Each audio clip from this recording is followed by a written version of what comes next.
Sally Hanlon left her home in Boston as a young woman to find a new home in Latin America.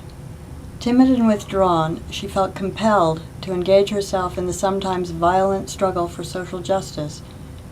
The former nun is now back in the United States, but is still engaged in her lifelong struggle for peace and justice. Here at Clinica del Pueblo, a nonprofit Washington-based NGO, she fights for health care for Latin Americans who can't afford it.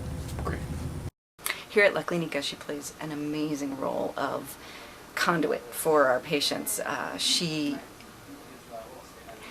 just so open and engaging and willing to take whatever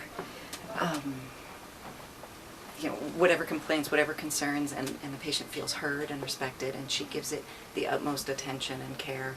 While doing her human rights work, Sally encountered formative influences in the martyrs with whom she worked for Latin causes.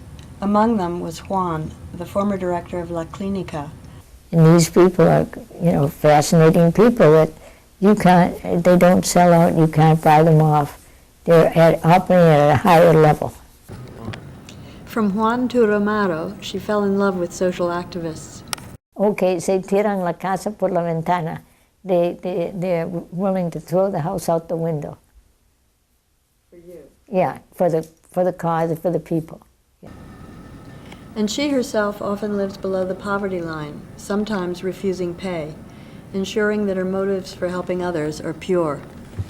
Well, when I lived on the street, I would stay a night, like maybe here or wherever they, had some work I could do.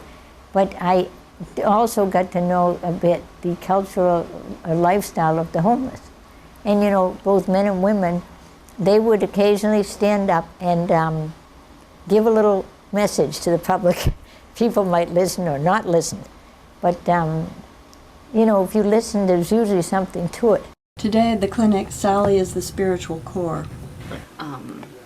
She's sort of the spiritual guide of La Clinica in a lot of ways, and a lot of people really draw on her for prayers or for inspiration or what have you whenever we have meetings or community events. She's usually the sort of voice of the spirit and reminding us of the patients that we've lost or the challenges that lie ahead and why we're in this fight from a social justice perspective. She's really, truly an inspiration in so many ways.